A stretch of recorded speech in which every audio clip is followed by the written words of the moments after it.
else on your hearts tonight?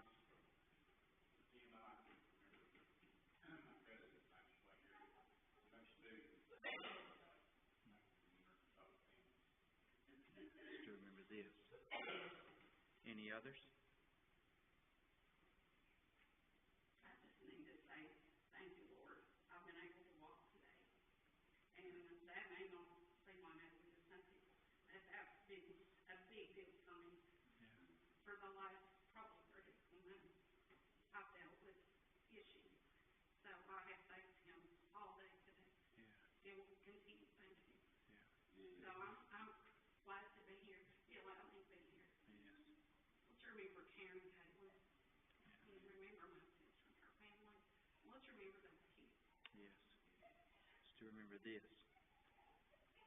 Any others?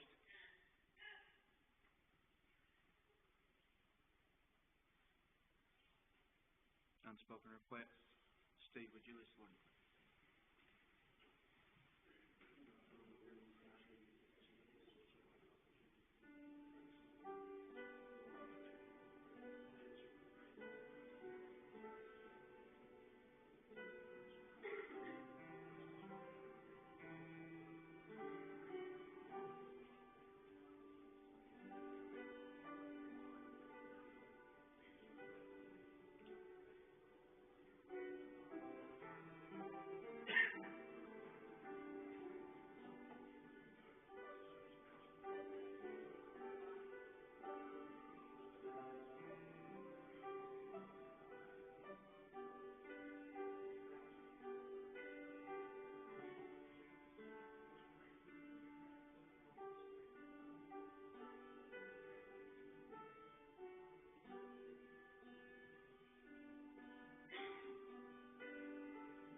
Anybody got a song on your heart tonight?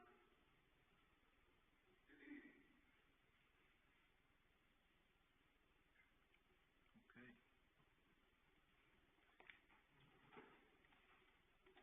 Nathan, you got anything on your heart tonight?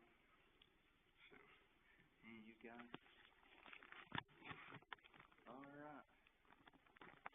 It is good to be in the Lord's house tonight, and I appreciate each and every one of you all for being here. And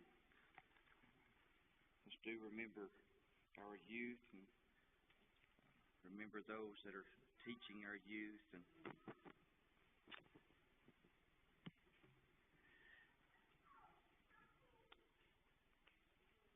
one thing that can be pretty aggravating is a burnout light bulb. It's only got one job,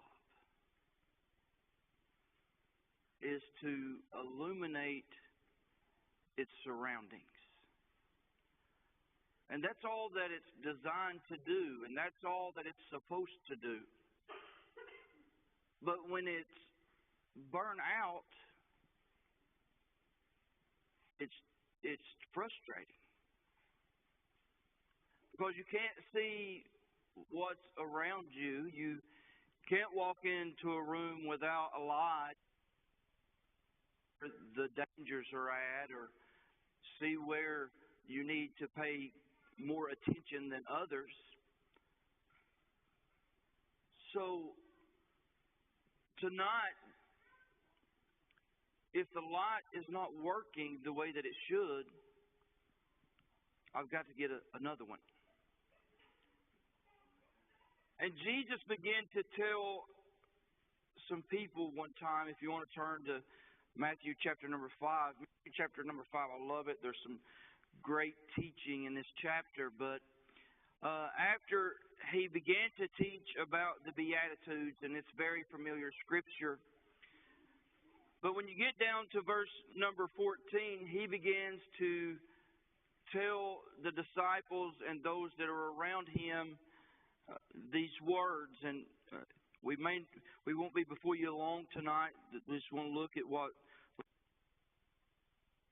we'll get out of the way. But in verse number 14 of Matthew chapter number 5, Jesus said this. He said, "Ye are the light of the world. A city that is set on a hill cannot be hid. Neither do men light a candle and put it under a bushel, but on a candlestick, and it giveth light unto all the house. Let your light so shine before men that they may see your good works and glorify your Father which is in heaven." And we're going to stop reading right there. So if we had a thought tonight, is this: don't be a burnout light bulb. But Jesus began to tell these people that ye are the light.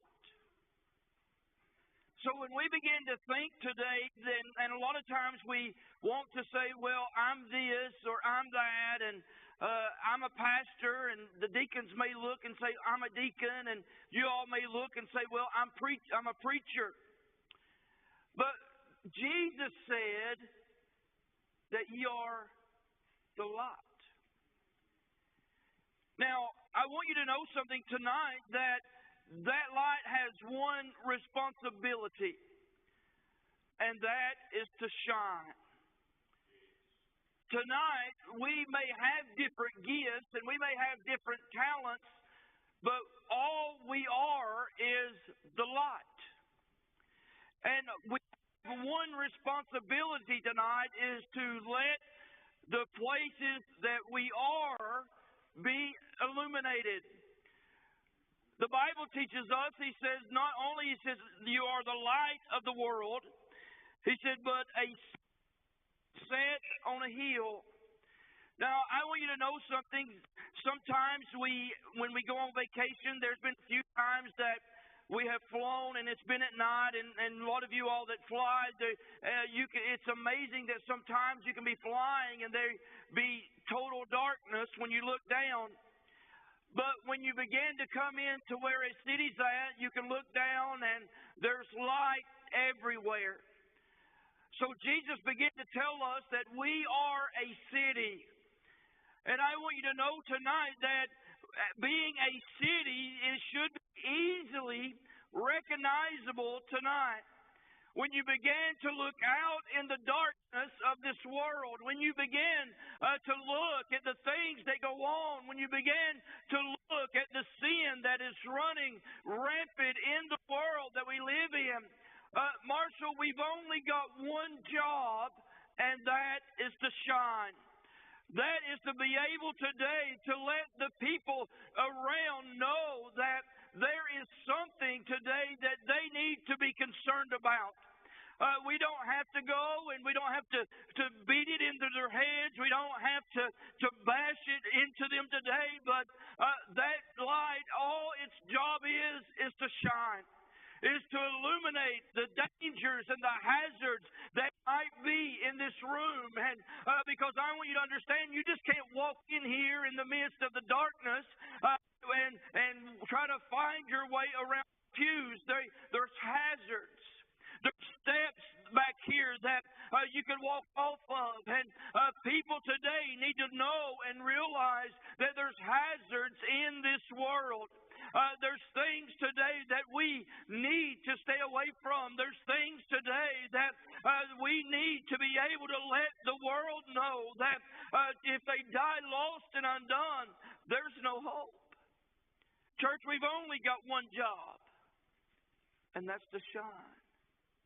To be a city that's set up on a hill. To be a city that has come out from from among the world and is separate today. When you begin to look down over a city in the midst of the night, it's different than everything else. It looks different. It gives you a different sense inside. So he began to tell me, he says, you're the light. Church, all we got to do is shine. All we've got to do today is just be able to let people see the surroundings that they're living in today. Because I want to understand, I didn't have to have somebody to tell me I was lost. I didn't have to have somebody to tell me that I had sin in my life. All that I needed was somebody to let their light shine around me. Somebody that let me really see the hazards of the environment that I was in. That I knew that I was lost. My Bible school teacher didn't have to tell me. But the light that shone out of her life began to shine into my life. Even Jesus said, I did not come into the world to condemn the world. It was my sin that condemned me. When the light began to shine in my life, I saw and realized, Marshall, that I was a sinner. That I needed to be saved by the marvelous grace of God. When I was backslid, when I wasn't doing the things that I needed to do, I didn't need somebody to come and tell me. I didn't need somebody to come and beat it in my head. Tim, that you're not doing what you need to do. I needed a light to shine around. And the light came walking up a little gravel path at a Falling Water Farm Festival when I was on the board there trying to help, and he came walking up the path that day. Him and a deacon at New Friendship Baptist Church, and at that time, you've all heard my story. That's where I was at. But the deacon came up and he introduced the new pastor at New Friendship. He told me, he said, Tim, he said, this is Donnie Walker, the new pastor at New Friendship. And he told Donnie, he said, Donnie, this is Tim. He's one of our church members. And he looked at me and he said, boy, he said, I've not seen you there. Well, the first thing I began to do, I work a lot. I work night shift, and when I get home, I'm tired and I'm sleepy and all these things. And you know what he did? He didn't look and begin to beat all these things, and he began to look and say, you know better, and all these things. He let his light shine. And he looked at me and he said, I would love to see you come to church. And that began to sink in. I began to see what kind of person that I had become. I had begun to see the things that I was doing and how that I was letting God down. And not only was I letting God down, but I was letting the church down that I was saved and baptized in. I was letting the church down that I was a member of. And it began to convict my heart. But he began to tell me, he said, you're a light. Church, just be a light. We don't have to try to be anything else. Just be a light. In verse number 15, he says, neither do men light a candle and put it under a bushel. He said, but we put it on a candlestick. Because the higher that the light gets, the more that it radiates. And the more that it radiates, it gets farther and it reaches farther, and it's able to get in places that nothing else can. Light will dispel the darkness. So he begins to tell us not only be a light, but be a light that's high and lifted up. Be a light today that's higher and brighter than everything else in this world, that people may look and know who Jesus is. It won't be what we stand and push, and it won't be all these things that we can stand and say that I've done, but Steve, it'll be your light. It'll be the things today, he says, don't put it under a candlestick. He says, but put it on a candlestick that it may give light to all that are in the house. He says, let your light shine before men that they may see your good works.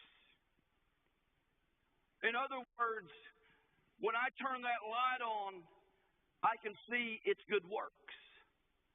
Because it's shining, it's making a difference. It's taking away the hazards that might be in my life. I can see the good works of that light. And that's all that He's telling us today. He says, let your light shine, that people might be able to look and see your good works. Not that they might look and say, boy, Tim, you're a preacher. Not that they might look and say, Tim, you're a pastor. But they might look today and see that there's something different in our lives. That there's something today that's pointing a way. There's something today in our lives. I want you to understand, all we are is to illuminate Jesus Christ. And we do that through the way that we act. We do that through our speech. We do that by the way we walk. We do that by the way that we engage with others. And these things today, by letting our light shine, people see your good works. He didn't have to that day quote me this Bible. He didn't have to that day begin to run down everything in my life that I was doing that was wrong. All he was being was a light. And it edified his good works. Children, all we got to do is a light. We don't have to be a judge. A lot of times today we want to look and we want to cast our judgment and we want to cast our opinions of what people are doing today. We want to let people know what they're doing today. But children, God said we're a light. All that light does is shine. It don't tell me how to walk. It don't tell me how to act. It just shines the light. And that's all we're to do today. Is to shine the light. And shining the light, we let people see our good deeds. Not that it might glorify us, but it might glorify our Heavenly Father today. Because in this world that we live in today, the things that are going on, the way people are, the temptations and all these things today, for you, Landon, to be able to stand up and say no. For you, David, to stand up and say no. For us today to stand up and want to be different. For us today to stand up and come out from among this world and be a separated people. Will honor and glorify God. And people will begin to look and they'll see these things that are going on around them. And they'll begin to want to seek the Lord. So he begins to tell them, he says, boys, let me tell you. The first few verses he talks about the Beatitudes. That's one way that we shine our light. But then when you get on down a little bit farther, he begins to tell us, he says, that there's people today. Let's just read a few verses. Verse number 21, it says, you have heard that it was said by them of old time that thou shalt not kill. And whosoever shall kill shall be in danger of judgment. But I say unto you that whosoever is angry with his brother without a cause shall be in danger of judgment. And whosoever shall say to his brother, Raca, shall be in danger of counsel. But whosoever shall say, thou fool, shall be in danger of hellfire.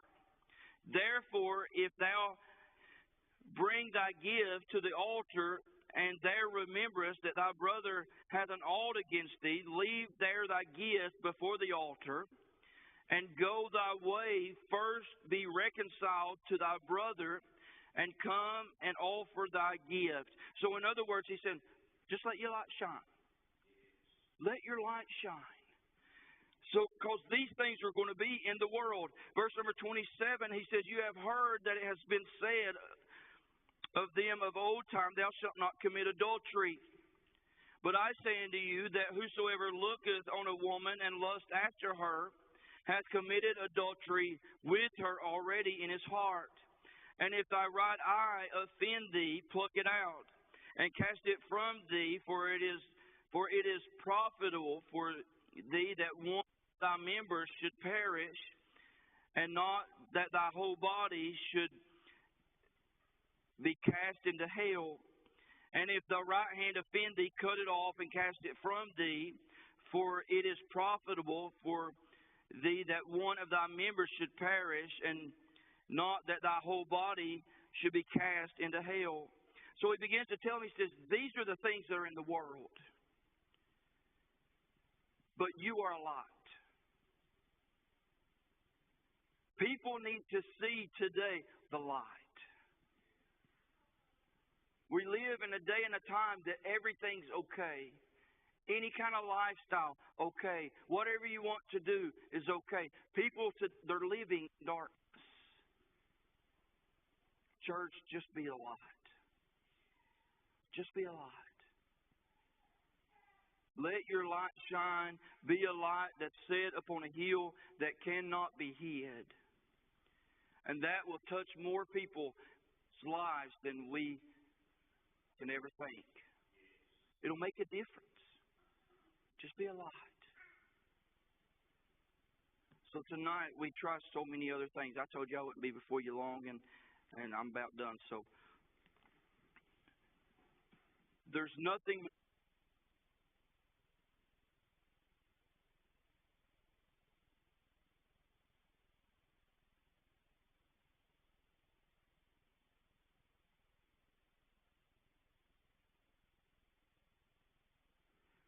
for somebody to need help, and there's no light. Church, let's be a light. Let's let people see and know that there's a God, and there's a God that loves them. We don't have to try to be all these things in this world today. Just be a light. And Jesus will do the rest. So that's all I got. I've just been thinking a lot. I want to be a light. I want to be a help. I want to be a witness. I want to be an encouragement along the way. And the only way that I can do that is just be a light.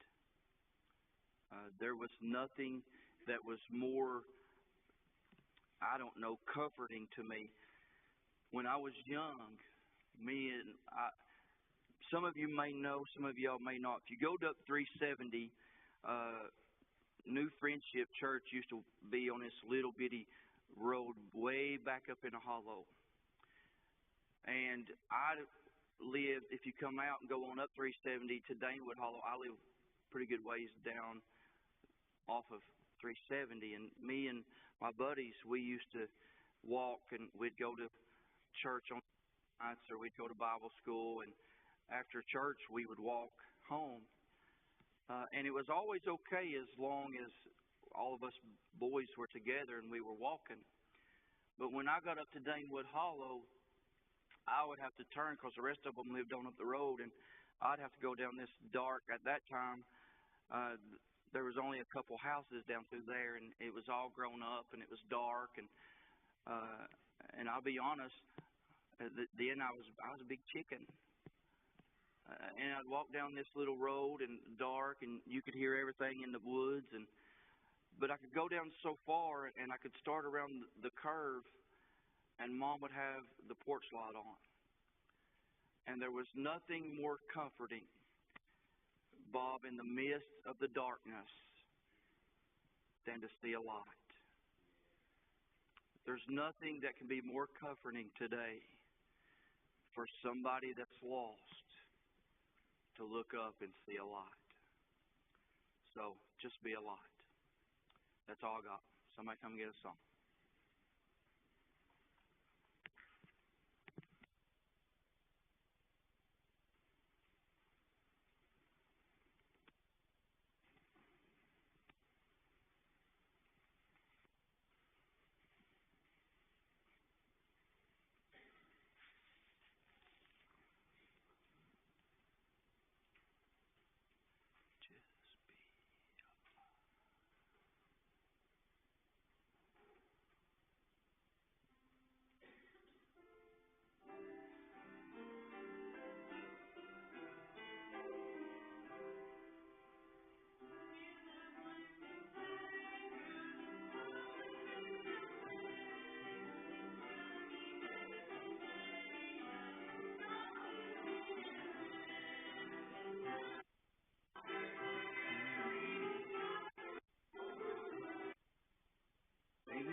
Love you.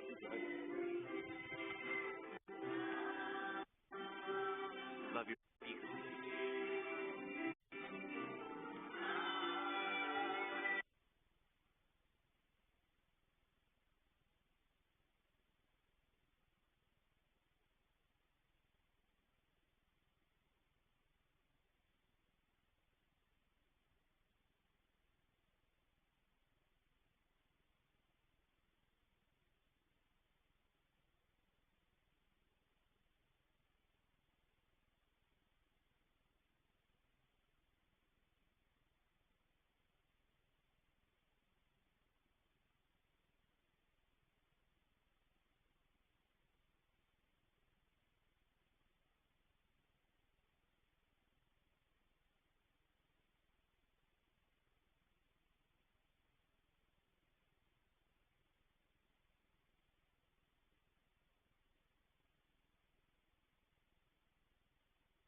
somebody that normally, that don't, and is willing to step out and allow God to use them, so just remember that.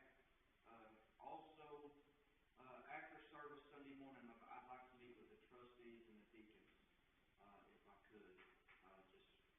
Just, probably take a few minutes. So if I could meet with you all, after service Sunday morning. All right? Are you glad you're saved? Amen. Oh, wait, one more thing before I forget. Since Eric's been at Host Memorial, every other year we've been rotating back and forth. We'll go over there, have sunrise. They'll come over here, have sunrise.